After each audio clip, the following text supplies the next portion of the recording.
This is Carol Simiengo.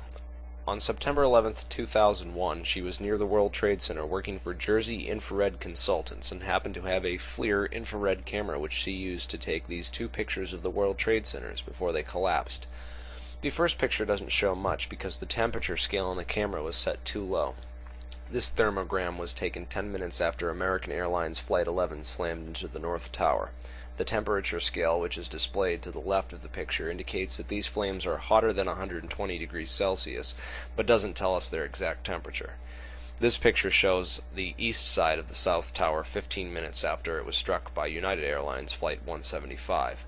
This picture shows that the fires in the South Tower, which was hit second but collapsed first on 9/11, had fire temperatures of 90 to 100 degrees Celsius on the outside, which is around 200 to 220 degrees Fahrenheit, not anywhere near hot enough to soften or weaken steel. NIST agrees that most of the jet fuel would have been burned off in the initial fireball immediately after impact, and the rest would have been burned off in the first 10 minutes. We can see from these thermograms that fires were still fairly hot 10 minutes after impact, but cooled down significantly about 15 minutes after impact when all the jet fuel had burned off. There is absolutely no evidence to suggest that the fires in the World Trade Center were hot enough or long enough to cause any sort of structural failure, let alone a global collapse of the entire building. The woman in this photo was later identified as Edna Cintron. She can be seen standing in the impact hole of the North Tower waving. How could she be standing there and still be alive if this was the raging, steel-weakening inferno that we were told it was? These thermograms were given to the 9/11 Commission as evidence, but were never mentioned or used. Paint tests done on the World Trade Center steel indicated low steel temperatures, 480 degrees Fahrenheit, and they were also not included in any of the government's final reports on 9/11. The 9/11 Commission even tried to hide the fact that World Trade Center Building 7 collapsed at all by failing to mention it in their report, which was supposed to investigate everything that happened that day. I think you should do your own investigation into what happened that day. These thermograms prove that NIST is lying about the temperatures in these buildings, as does the paint tests done. Even if fire could bring down a steel building, which it never has before or since 9/11, we can scientifically prove that the fires in the World Trade Center were not hot enough to cause such a catastrophic, spontaneous, and symmetrical failure. Let's look at the Windsor Tower in Madrid, Spain, which burned for 20 consecutive hours. Which building has hotter fires? Which do you think is more likely to collapse? Well, guess what? The Windsor Tower didn't collapse. Here it is still standing the next day after the fires were put out. That building burned for 20 consecutive hours. The South Tower burned for less than 1 hour before it completely disintegrated. In over 100 years of steel frame building construction, no steel frame protected high-rise has ever collapsed from fire, so for it to happen once would be a highly unlikely event. It would be considered a unique event or a physical anomaly. For such a thing to happen more than once, you have to multiply the probabilities together, which means that the probability decreases exponentially. So the probability of 3 unique skyscraper collapses occurring all in the same place, all on the same day, is unfathomably low. It would have to be a miracle for that to happen. Well, I'm a scientist, and I don't believe in miracles, and I don't believe that multitudes of coincidences can exist without there being some sort of connection that can explain them all and tie them together. A conspiracy, if you will. But I don't want to discuss conspiracy theories. The truth will come out when we get an investigation with the power to subpoena witnesses and evidence that the perpetrators of this horrible crime have kept hidden from us. Let's get back to the science and the hard facts, the irrefutable evidence that will be used in this trial. Mechanical or structural failures always occur at the weakest point in a structure. Earthquakes, atomic bombs, and fires have all led to partial collapses of steel structures, but have never led to a global, complete collapse, except for the 3 towers that fell on 9/11. Fire is an organic process which moves around from place to place as it spreads and uses up fuel. Random fires and random damage from plane impacts can only cause random failures, not symmetrical failures. Also, as a large building begins to fall, it picks up speed and momentum in the direction of the failure. The impact of Flight 175 into the South Tower caused massive structural damage to core columns on the southeast corner of Tower 2, which explains why it leads to that side once the demolition begins. We know it had to be a demolition because if the building started falling over to one side, it would be very unlikely from a mechanical standpoint for column failure to suddenly occur on the opposite side of the structure, the opposite side of the building, because the World Trade Center core was also built to hold 10 times the entire weight of the structure above. It had 10 times over redundancy. I find it even more highly unlikely that any structural failure occurred at all, especially on the side of the building that wasn't damaged by the plane impact.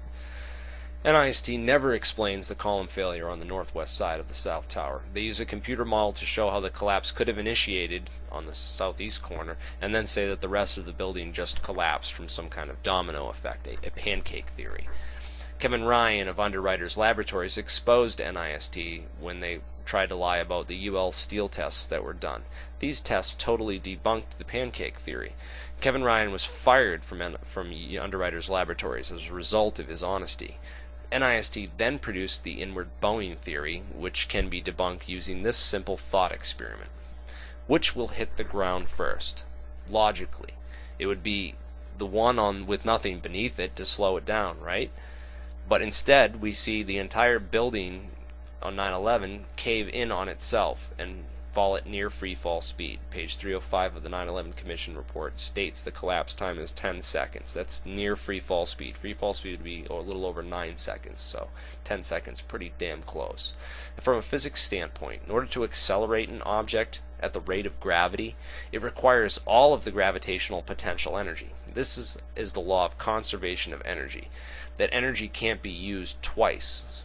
So there's absolutely zero gravitational energy left over to account for the pulverization of concrete or the destruction of 90,000 tons of structural steel that held this building together.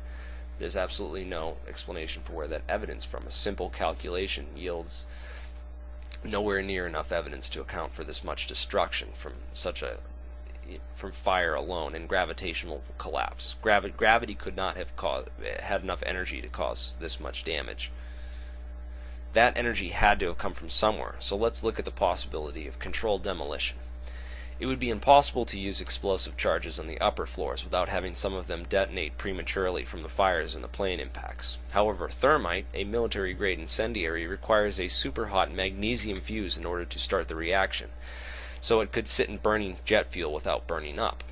Thermite also wouldn't explode and create the loud pops of a typical demolition. It would melt the beams and bring the building down the same way as a demolition, but without the sound and without a lot of the evidence like tracing elements that would have been in RDX or some of these other explosives that would have tracing elements left over. So there are lots of logical reasons to use thermite. Let's see if there's any evidence for it. In the most recent NIST report on Building 7, they actually talk about using thermite and rule it out because they claim it can't be used to cut vertical columns. NIST fails to mention anything about nanothermites, which is a spray-on gel form of thermite. Look it up. You'll find it interesting to learn who has the patent on it. When Flight 175 impacted the South Tower, parts of the plane's engine landed here and appear to have ignited a thermite incendiary cutter charge in that corner of the tower, as molten steel can be seen dripping from a hole on the other side, still sparkling from the aluminothermic reaction.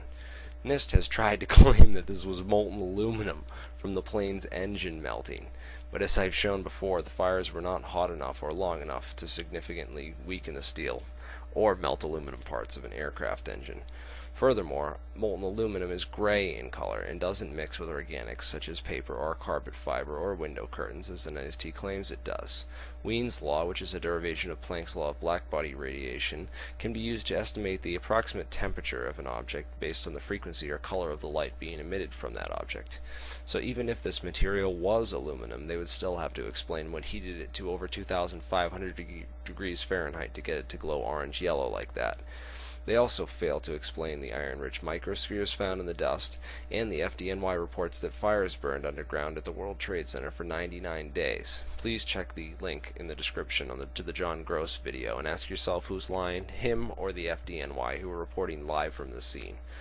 The guy who confronted NIST in this video sent him the NASA thermal images he requested, but never got a reply. NIST has clearly shown that they aren't interested in looking at evidence, only pushing propaganda for a policy agenda. More than likely, these con artists were given NIST credentials in order to use a respected institution to convey a bullshit story and have it accepted by members of the scientific community based on the credibility of the source alone rather than the evidence itself.